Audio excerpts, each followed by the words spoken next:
Assalamualaikum warahmatullahi wabarakatuh. Selamat pagi anak-anak. Baiklah, kita hari ini akan belajar tema 4, subtema 1, pembelajaran keempat. Tetap dengan Ibu Ocha. Globalisasi membuat dunia tanpa batas. Kita bisa berkomunikasi dengan teman-teman kita di tempat yang berbeda. Apakah ada contoh lain dari era globalisasi yang kamu rasakan? Globalisasi dunia tanpa batas. Globalisasi sebuah kata yang sering kita dengar dalam berbagai topik percakapan. Sebuah kata yang sering kita baca di surat kabar atau majalah. Apa arti globalisasi? Globalisasi dapat dimaknai sebagai sebuah proses mendunia. Seluruh bangsa dan negara di muka bumi ini semakin terhubung satu sama dengan yang lain, seakan tidak terpisah lagi oleh batas wilayahnya. Era globalisasi ini seakan dunia tanpa batas. Kita dapat dengan mudah menemukan berbagai produk dari Jepang, Korea, Cina, Amerika, Jerman, dan berbagai negara lainnya. Begitupun produk Indonesia juga bisa ditemukan di banyak negara. Kita juga dengan mudah menyaksikan siaran langsung dari berbagai belahan dunia melalui tayangan televisi. Kita pun merasakan betapa mudahnya berkomunikasi dengan sahabat dan keluarga. Kita bisa menelpon atau mengirim email kepada teman-teman kita yang jauh. Kita merasakan seolah-olah tidak ada lagi batasan satu tempat dengan tempat lain di era globalisasi ini. Dari bacaan tadi kita akan menjawab pertanyaan-pertanyaan ini ya. Nomor 1, apa yang dimaksud dengan ungkapan dunia tanpa batas pada bacaan di atas? Jelaskan. Maksudnya adalah seluruh negara bisa saling terhubung dan seakan-akan tidak terbatas oleh batas wilayah. 2. Apa yang dimaksud dengan globalisasi? Berikan contoh dalam kehidupanmu sehari-hari. Globalisasi adalah proses mendunia yang membuat setiap individu atau negara bisa saling terhubung tanpa terpengaruh oleh batas negara. Contohnya, adanya barang impor seperti handphone dan motor. Kita bisa mengobrol dengan orang lain yang berbeda daerah dan menemukan makanan dari negara lain, mengetahui berita yang terjadi di luar negeri. Apa pengaruh globalisasi yang kamu rasakan saat ini?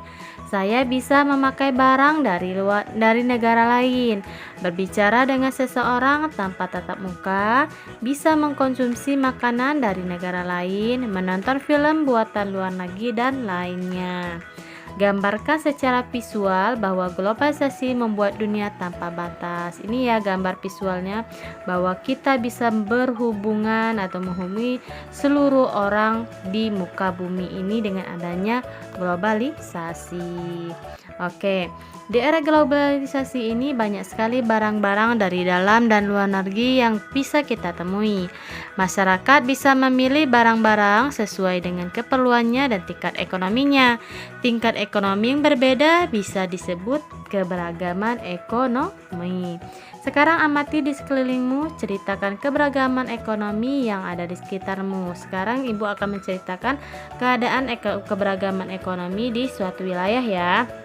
Nah, di lingkungan RT saya terdapat sekitar 50 kepala keluarga. Setiap keluarga memiliki tingkat ekonomi yang berbeda-beda. Contohnya, tetangga saya yaitu Pak Kasim. Keluarga Pak Kasim bisa dibilang memiliki tingkat ekonomi yang tinggi. Hal tersebut ditunjukkan oleh adanya mobil di garasinya. Tetangga saya yang lain adalah Pak Wiguna. Pak Wiguna memiliki ekonomi tingkat sedang. Hal ini ditunjukkan dari kendaraan sepeda motor yang dimiliki keluarga Pak Wiguna. Berbeda dengan Pak Kasim dan Pak Wiguna, keluarga Pak Tito merupakan keluarga kurang mampu.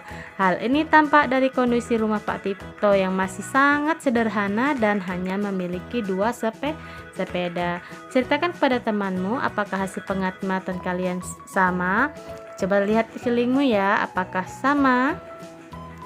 Mengapa ekonomi setiap orang itu beragam? Karena setiap orang memiliki penghasilan yang berbeda-beda. Apa saja yang mempengaruhi keberagaman tersebut? Adalah keterampilan seseorang, ya, peluang, pekerjaan seseorang, penghasilan, dan tingkat persaingan. Sikap apa yang harus kita kembangkan melihat keberagaman ini? Kita hendaknya menghargai dan menghormati setiap orang tanpa memandang status sosialnya. Alangkah baiknya jika kita membantu orang-orang yang membutuhkan. Setiap orang dilahirkan dengan perbedaan dari Tuhan, termasuk dalam hal ekonominya. Keterampilan, kependidikan, dan sikap akan mempengaruhi kondisi perekonomian seseorang. Kita harus saling menghargai semua orang dalam keberagaman ekonomi yang berbeda. Ketika keluarga kita cukup berada, janganlah sombong, bantulah yang membutuhkan. Jika keluarga kita masih kekurangan, jangan malu dan iri dengan mereka yang mampu. Teruslah berusaha dan tingkatkan kemampuan diri. Di era globalisasi dibutuhkan keterampilan dan kemampuan yang baik.